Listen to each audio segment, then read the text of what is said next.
আসসালামু আলাইকুম। Welcome back ClouDolus YouTube channel আপনাদের সবাইকে। আজকে মডিউল 3 যে টপিকটা নিয়ে কথা বলবো সেটা হচ্ছে What is AWS Elastic Load Balancing ELB Listener? So elastic load balancer এর যে মেইন একটা টপিক হচ্ছে যে সেটা হচ্ছে যে লিসেনার। সো লিসেনার্সে আমরা কিভাবে কনফিগার করে দেবো সেটাই কিন্তু টার্গেট গ্রুপের সাথে অ্যাসোসিয়েট হয়েই কিন্তু আপনার হচ্ছে লোড ব্যালেন্সিং এর ওভারঅল কাজ করে। সো ফার্স্টে যদি আমরা দেখি যে AWS ELB listeners actually কি? So listeners are configure on the load balancer that define how incoming traffic is routed to the target groups associated with the load balancer. So listener actually হচ্ছে যে configure করা থাকে, যে configure উপর base করে আপনার load ব্যালেন্সারের যে incoming যে ট্রাফিক গুলো আসবে, সেইগুলো আপনার কিভাবে রাউট করবে আপনার রেজিস্টার যে টার্গেট গ্রুপ রয়েছে সেইটার সাথে অ্যাসোসিয়েট করা থাকে, যে টার্গেট গ্রুপটা সেইটাতে কিভাবে আপনার ইনকামিং ট্রাফিক গুলোকে রাউট করবে সেইটা হচ্ছে কনফিগার করা থাকে এই লিসেনারে।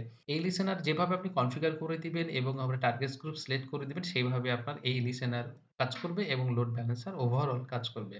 কি ফিচার রয়েছে লিসেনারে তার মধ্যে হচ্ছে যে প্রোটোকলস।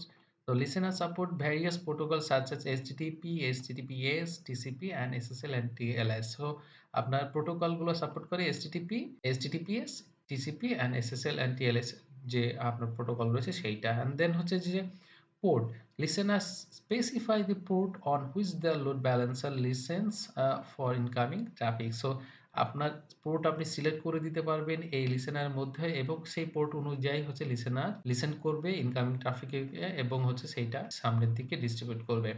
সো দেন হচ্ছে যে load balancing algorithm. Listener can use defined load balancing algorithm to distribute traffic among the registered targets in the associate target groups. আপনার হচ্ছে সো এখানে হচ্ছে যে লিসেনার আপনার ডিফারেন্ট যে লোড ব্যালেন্সিং এর যে অ্যালগরিদমটা ইউজ করবে সেটা হচ্ছে যে distributed traffic among the registered targets. So যে রেজিস্টার টার্গেটস থাকবে এবং অ্যাসোসিয়েট যে টার্গেট গ্রুপ থাকবে সেইটার উপর ডিফাইন করে লিসেনার হচ্ছে আপনার কাজ করবে এবং লোড ব্যালেন্সিং এর যে অ্যালগরিদম আছে সেইটা কাজ করে থাকবে। সো লোড ব্যালেন্সিং এর অ্যালগরিদমটা বেসিক্যালি হচ্ছে যে এই register targets and associated targets গ্রুপের উপর ডিফাইন করে আপনার কাজ করে এবং ডিস্ট্রিবিউটেড করে আপনার ট্রাফিক গুলোকে। And then হচ্ছে SSL and TLS offloading. Listeners can terminate SSL TLS connections, decrypting encrypted traffic from clients before forwarding it to the backend instance. So আপনার হচ্ছে listeners SSL and TSL connection terminate করতে পারে এবং encrypted করতে পারে ট্রাফিকটা and before আপনার হচ্ছে যে ব্যাকএন্ডে যে ইনস্ট্যান্স রয়েছে সেখানে আপনাকে ডিস্ট্রিবিউট করার আগে। সো এসএসএল এন্ড টিএলএস এভাবে কাজ করে থাকে। অ্যান্ড দেন হচ্ছে যে আমরা যদি দেখি ইউজ কেসেস, লিসেনার কেন ইউজ করা হয় আমরা জানি যে এইচটিটিপি অ্যান্ড এইচটিটিপিএস ট্রাফিকস এর জন্য আমরা ইউজ করে থাকি। Listeners are commonly use to route HTTP and HTTPS traffics to backend web server or application. So হচ্ছে যে বেসিক্যালি হচ্ছে যে ব্যাকএন্ডে ওয়েব সার্ভার বা অ্যাপ্লিকেশনে ট্রাফিককে রাউট করার জন্য এইচটিটিপি অ্যান্ড এইচটিটিপিএস যে ট্রাফিক গুলো রয়েছে সেইগুলোকে আপনার ডিস্ট্রিবিউট করার ক্ষেত্রে লিসেনার এই কমনলি ইউজ করা হয়। অ্যান্ড দেন হচ্ছে যে TCP and UDP traffic. So TCP and UDP যে ট্রাফিকস রয়েছে সেটার উপর বেস করে হচ্ছে লিসেনার কাজ করে। যেমনটা হচ্ছে যে listeners can also handle TCP and UDP traffics for application that require non HTTP protocol. So যে অ্যাপ্লিকেশনে নন এইচটিটিপি প্রোটোকল রিকোয়ার্ড রয়েছে সেই ক্ষেত্রে হচ্ছে যে টিসিপি অ্যান্ড ইউডিপি ট্রাফিকস কে ডিস্ট্রিবিউট করার জন্য লিসেনার কাজ করে থাকে।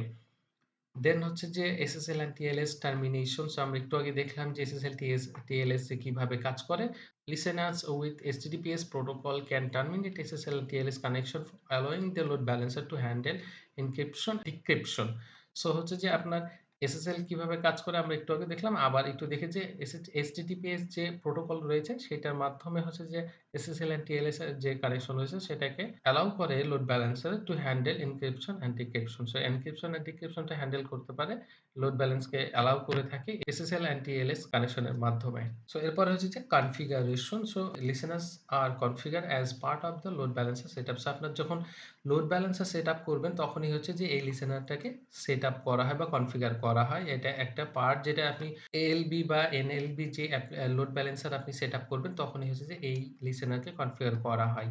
And then হচ্ছে যে each listener is associated with a specific protocol, example HTTP, HTTPS and TCP and port number. So আপনার হচ্ছে যে listeners এই এই HTTP and HTTPS and TCP এবং হচ্ছে যে পোর্ট নাম্বারের উপর হচ্ছে যে পোর্ট নাম্বার দিয়ে হচ্ছে যে অ্যাসোসিয়েট করা হয়। স্পেসিফিক এই পোর্ট নাম্বার দিয়ে হচ্ছে যে অ্যাসোসিয়েট করা হয়।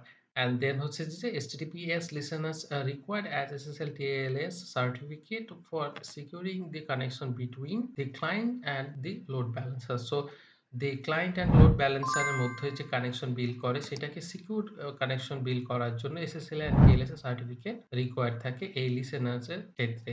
সো লিসেনার কনফিগারেশন এর ক্ষেত্রে আপনার যে এই SSL TLS এর সার্টিফিকেট রয়েছে সেটা হচ্ছে যে রিকোয়ার্ড থাকে।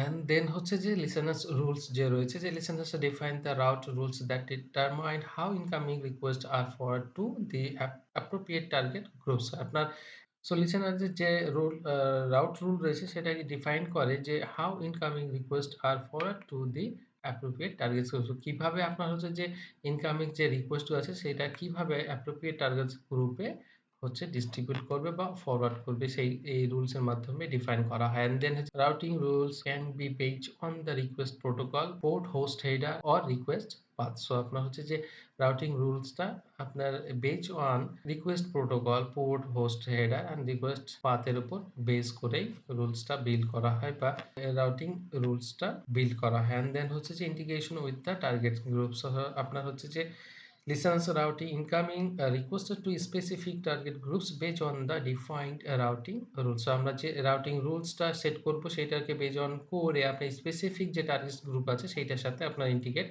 করে থাকে লিসেনারে ইনকামিং যে অল যে ট্রাফিকটা আছে সেগুলা। And then হচ্ছে target groups are associated with the listeners to determine where the traffic should be forwarded to based on the listener's configuration. So based on listener configuration with যে target groups যে associate করা থাকবে সেইটার উপর করে listener configuration এবং targeted groups এর সাথে যে অ্যাসোসিয়েট করা থাকবে সেইটার উপর ডিপেন্ড করে লিসেনার আপনার হচ্ছে ট্রাফিক গুলোকে ফরওয়ার্ড করে থাকে। দেন হচ্ছে যে আমরা অটো স্কেলিং ইন্টিগ্রেশন, সেই অটো স্কেলিং এর সাথে লিসেনার যে ইন্টিগ্রেশনটা সেটা হচ্ছে যে listeners seamlessly integrate with the auto scaling groups, allowing the automatic scaling of backend instance based on traffic pattern and load balancing matrix. So load balancer matrix এর ট্রাফিক্স এর pattern অনুযায়ী হচ্ছে যে অটোমেটিক্যালি অটো স্কেলিং এর সাথে listener integration করে থাকে এবং হচ্ছে ট্রাফিক ফরওয়ার্ড করে বা হচ্ছে যে ডিস্ট্রিবিউট করে থাকে। সো এই হচ্ছে যে AWS Elastic Load Balancing এর লিসেনার্স এর ওভারভিউ, রুলস, কনফিগারেশন কিভাবে কাজ করে সেইটা একটু দেখানোর চেষ্টা করলাম। সো এইখানে যদি কারো কোনো কোয়েশ্চেন থাকে বা কোনো কিছু জানার থাকে বা জানানোর থাকে ডেফিনিটলি আপনারা হচ্ছে কমেন্ট সেকশনে জানাবেন। দেখা হচ্ছে, কথা হচ্ছে নেক্সট ভিডিওতে। ততক্ষণ পর্যন্ত সবাই ভালো থাকেন। আল্লাহ হাফেজ। আসসালামু আলাইকুম।